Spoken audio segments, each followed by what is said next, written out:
Welcome to Awesome Video Game Memories, where we talk about awesome memories about video games. I'm Ryan, and the game we're talking about today is Mega Man 6.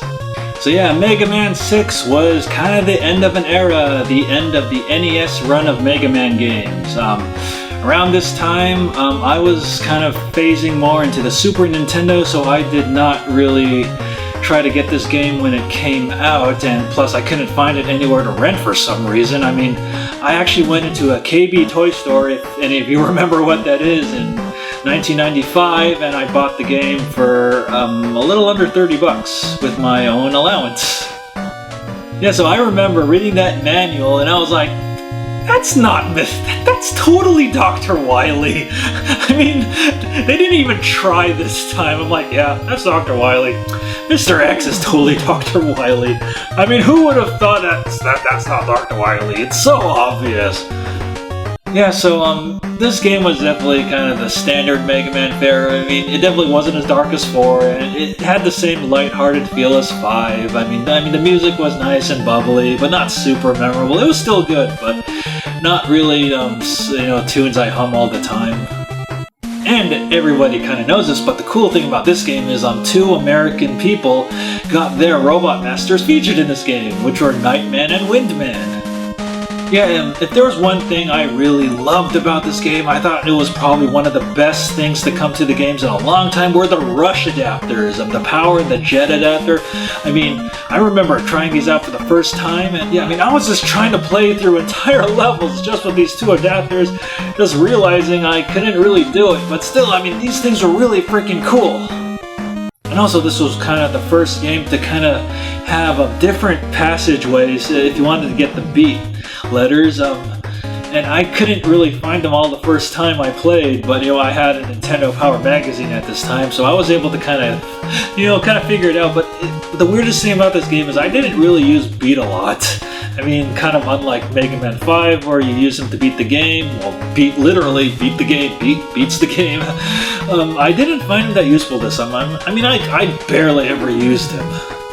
And I remember discovering the energy balancer with Proto Man. I mean, I thought that was pretty cool. I mean, for the first time, I didn't have to change weapons to refill them, and that was really cool. Very, very convenient, which actually carried on into Mega Man X, but still has not to this day carried on to the original Mega Man, where you still have to buy the energy balancer with chips.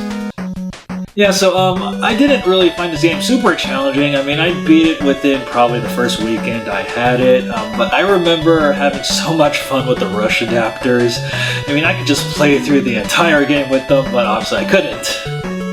And one of the most memorable things about this game was the ending. The ending was cool. I mean, you finally catch Dr. Wily at the end of this game. You see him go to jail, and then you have that cool montage of all the robot masters with their music playing in the credits, and I thought that was really cool. And obviously at the ending, it was obviously hinted that to be continued, there was going to be a Mega Man 7, and it did come out for the Super Nintendo. Yeah, so overall, I actually thought Mega Man 6 was a very, very solid game. I mean, it was very innovative. It tried some new things here and there. The graphics were great. I mean, maybe the music and Robot Masters weren't the most memorable. I mean, I didn't care much for Plant Man or Flame Man or Wind Man. They started kind of getting a bit generic. I mean, I thought Nightman was pretty cool. I mean, Yamato Man was kind of cool too. But other than that, the game was definitely very solid, but not super memorable. But it was definitely a very good game. Actually, it was kind of cool about this game. When I used to do a lot of classic game collecting, and I bought the cartridge for this game, and I bought Rockman 6, and that was the first time I discovered the opening music was different. I mean, just listen to both of them.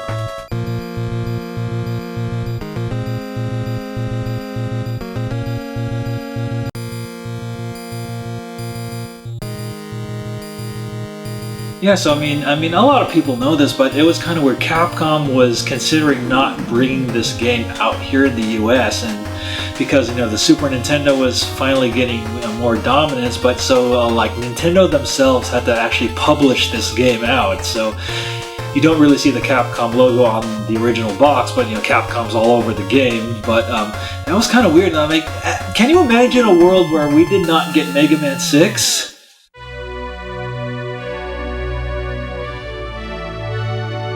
So yeah, that's Mega Man 6, and like I said in the previous videos, you can get this game anywhere.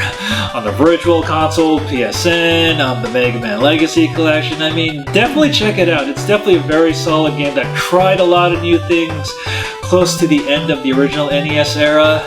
So yeah, definitely check this game out, and take care.